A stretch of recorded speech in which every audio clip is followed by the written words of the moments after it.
قال ربنا لعنه الله وقال أي إبليس: لأتخذن من عبادك نصيبا مفروضا ولأضلنهم ولأمنينهم ولآمرنهم فليبتكن آذان الأنعام ولآمرنهم فليغيرن خلق الله ومن يتخذ الشيطان وليا من دون الله فقد خسر خسرانا مبينا. ما الذي يعنينا؟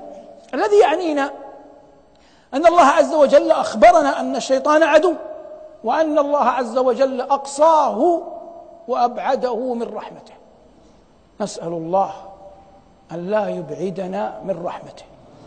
أحد الخلفاء العباسيين تآمر عليه بعض أركان مملكته وجعلوه يكتب بخط يده أن يتنازل عن الخلافة، عن الملك، عن أمارة المؤمنين، فتنازل.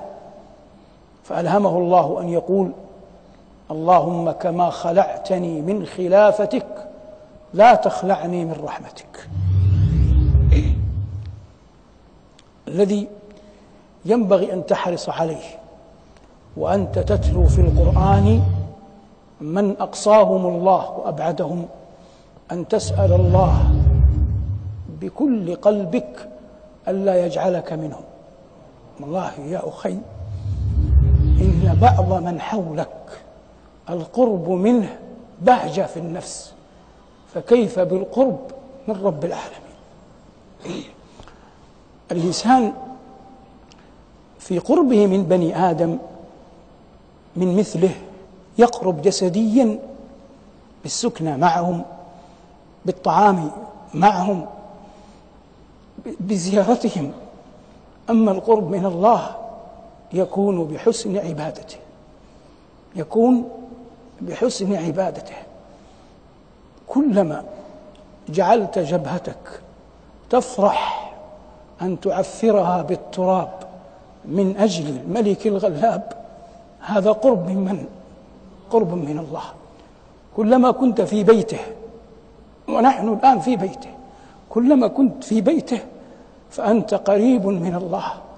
كلما كنت مع أهل الله، حلقة فيها قوم يقرؤون القرآن، بيت، حجرة في دارك فيها سجادة في منثورة في أقصى البيت، أنت تصلي هنا وزوجتك تصلي هناك وابنك أو ابنتك يصلي هناك، هذا هو القرب من الله. القرب من الله تخرج فترى في طريقك من كسرته المسكنة، كسره الفقر، امرأة يكاد يحدودب ظهرها، رضيعها خلف ظهرها، قد انحنت على مزبلة تبحث عن شيء لها ولرضيعها.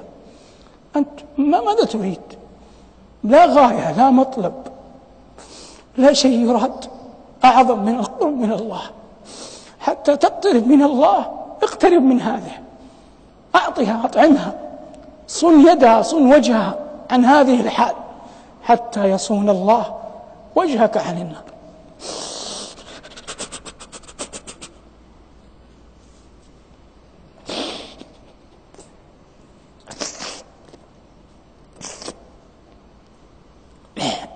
والله لو أتيت بأكثر المعمرين في الدنيا ممن طال عمره ورزق حظا من عقل وسألته ووفق في الإجابة: أي لحظات عمرك أجمل في قلبك؟ إن كان موفقا لن يجيبك بشيء مثل أن يقول لك: في اللحظات التي كنت أتعبد الله فيها، مع علمنا أن ربنا غني عنا كل الغنى، لا تنفعه طاعة طائع ولا تضره معصية عاص، تبارك اسمه وجل ثناؤه، نحن الفقراء إليه. لكن كلما كان الإنسان يسعى في القرب من ربه ويتوسل إلى الله بإيمان في قلبه وعمل صالح تأتيه جوارحه لا يريد بذلك إلا رضا رب العالمين عنه، هذا هو الموفق، هذا هو المسدد، هذا هو القريب من رحمة الله. يعين على هذا أن تنظر في من لعنهم الله في كتابه لأي شيء لعنهم، فتنظر في أسباب لعنهم فتفر عنهم. الله لعن فرعون للكبر الذي كان في قلبه، قال أنا ربكم الأعلى. فأنت قل في دعائك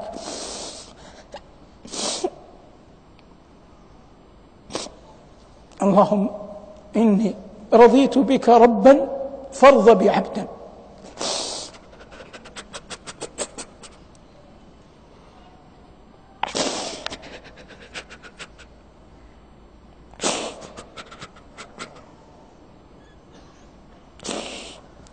لا رحمة أعظم من أن يقبلك الله.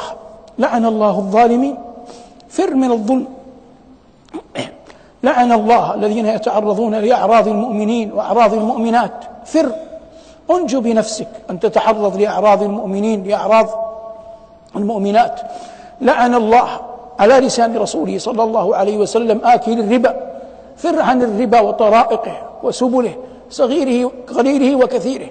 كل ما أخبر الله جل وعلا أو رسوله صلى الله عليه وسلم وهو المبلغ عن ربه أنه سبب في لعنة الله يفر المرء منها.